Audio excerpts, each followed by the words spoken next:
best team?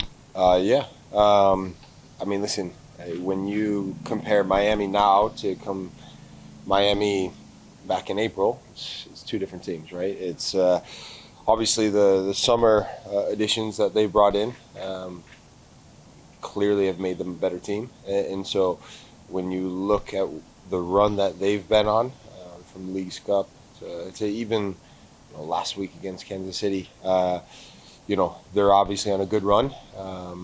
But it's our job to go into Saturday now and try and stop them and obviously you do that by winning the game and getting 3 points. I think you're the first team to play them twice this season, once in the League's Cup and now. What did y'all learn from that first game that you can apply to this one? We've got to get closer to guys. We've got to get a lot closer. We've got to affect the ball, affect the play. We need to do a lot of things different than what we did the first time we played them. It seemed like the pressure was not as coordinated in Fort Lauderdale as we've seen in some other games, which may have just been a reflection of some different personnel that were in. How would you describe the coordination of the press now compared to then? Yeah, I mean, as you mentioned, there have been times when it's been very good. There have been times when not so great, and we can certainly be better. Hopefully, come Saturday night at 5 o'clock, it's a good night for us. Brad, I asked Gonzalo the same question. Like, the Cincinnati game felt like another moment where the team was going to really turn the table, go on a run, a lot of momentum, get the lead, and lose the game in the second half. This game on Saturday is huge. Like, the world will be watching, 75,000 people. Messi's coming to town, all that. Like, how do you avoid a repeat of the Cincinnati game where you're off on the front foot, but then you sort of allow the opponent to get settled in and find a winner at the end? Yeah, I mean that's always a challenge. I think when you look at the best teams in the world and teams that ultimately go on to win things and win trophies, and they're able to see out games. They're able to, whether it be winning 1-0, 2-1, just seeing out the game. If the old saying, if you're not going to win, don't lose the game, and those types of things. And I think especially when you face a team like Miami with the players that they have, obviously Messi, right? He gives them, he always gives them an opportunity to create something just because of his ability on the ball and the attention that he creates on the field. And so it's going to be important that we play an extremely good game, but almost flawless in that sense for 90 plus minutes to make sure that we're able to capitalize on the chances that we create, defend how we need to defend, and as the game goes on and progresses, that we're being smart, both on and off the ball. Is the team, do you think it's mature enough? Like, I know the new signings are experienced players. Yeah. Does that help? Is it a mature enough team to really take on this moment and do what you just said, like a flawless game? Yeah, it certainly helps. It certainly helps with the guys that we've brought in, as you mentioned, experienced guys, because that's I think you look over the last couple of years, we've probably missed that in terms of just that savviness, that soccer know-how, stuff that you can't really teach.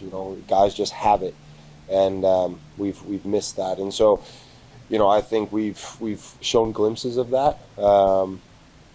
We need to now try and do that for an entire 90 plus minutes. What would it say? What sort of message would it send if Lionel Messi decides to not play on turf? I mean, he said he's going to play, right? Aaron Rodgers, this injury, which I'm sure probably had struck a nerve, yeah. struck a tendon. Right. That's really sent a lot of the sports world in general really coming after turf. And what would it mean if he didn't play? And just what were your reactions to seeing Aaron Rodgers go down and just the whole drama around? Yeah, I mean, listen. First and foremost, you saw the injury.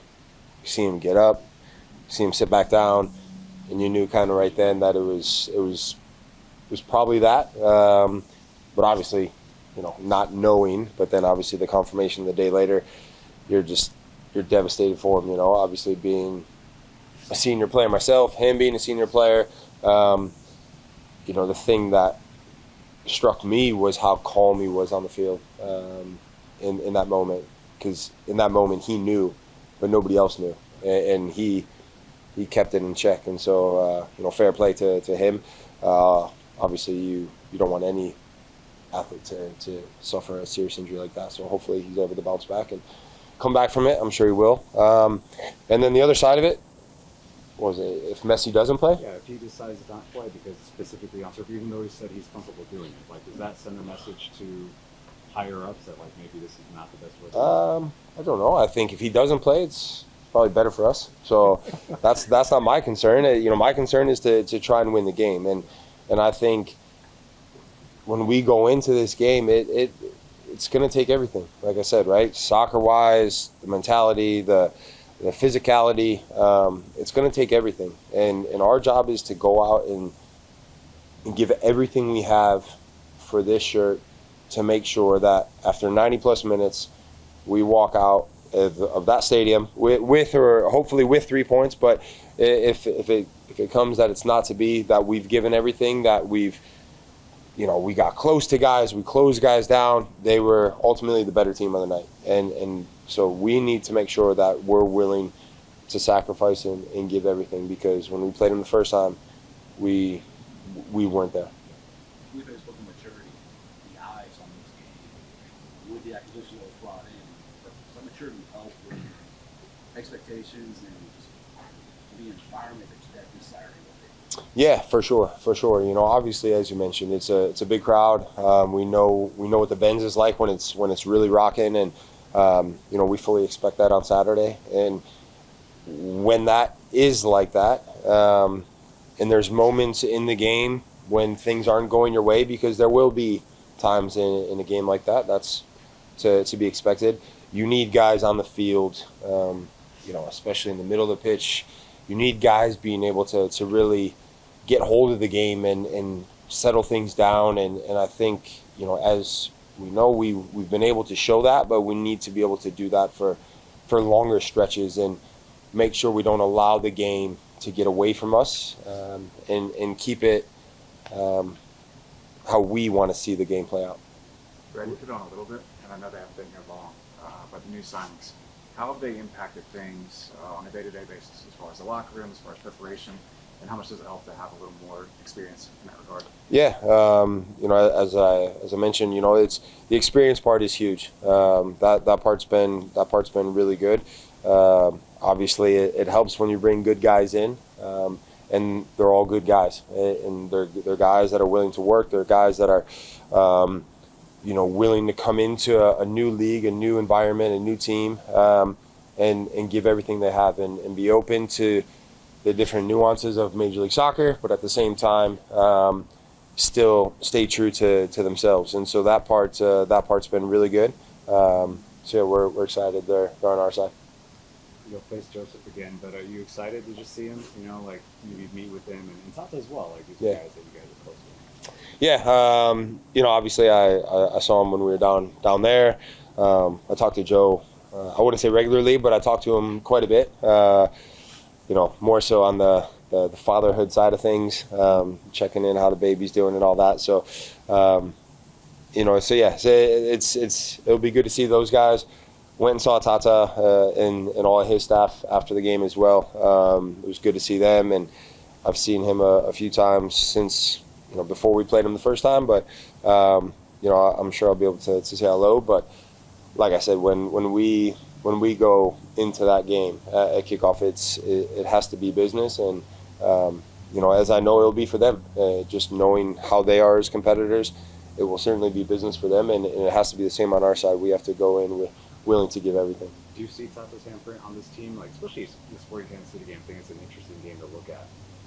Do you see him and his staff really finally perhaps getting this team to play in a way that you recognize, that style? Yeah, I mean, listen, when you look at the amount of games that they've had because of Leagues Cup, when you look at the amount of travel, the different I wouldn't say scheduling conflicts, but just the limited amount of time that they've had on the field, you could start to see his handprint, as you mentioned, right? His touch that he's putting on the team and the style that they're trying now to play. I think that's only going to continue to deepen and grow as they get more and more time as a group to actually be on the training field. He said he likes this team. I talked to him yesterday. He said he likes this Atlanta team. Thinks you guys will make a pretty strong push in the playoffs. And he recognized all the new signings, but how does that set up this match? Like, you've got a coach that knows you guys well, but sees all the talent that's on this pitch. Perhaps the expectations haven't been met, but it's early. You guys, this is a coach that sees Atlanta United making a run in the playoffs. Sure hope so. Yeah. I mean, listen, obviously that's nice, that's flattering. But at the same time, we can't get ahead of ourselves. We know what it's going to take. You talk about different moments throughout a season, and Saturday has a chance to be one of those moments that, after X amount of weeks down the road, we look back and say, "Oh, that Miami game at home was a big night for us," and so that's what we're looking forward to. Yeah, I was going to ask, outside of the 2019 playoff game against Toronto, is this the most important game that Atlanta United has had or will have in the past few years? For all the reasons we've talked about, the number of people, the TV, the status of the players. Yeah, I mean, I don't know if I would say that. Is it a big game? For sure. Is it the most important game since then? I don't know if I would go as far to say that, because it's always the next game. It's always what can you affect now, and all we can do is plan and get ready for Saturday. And then after Saturday goes by, it'll be Wednesday, and the games will come thick and fast for the next couple weeks. And we need to now try and finish as high as we can, hopefully to find ourselves in a place where we can host, be the home team in terms of playoffs and whatnot. And so that's our aim, and our aim is to approach these last 6 games with a finals mentality.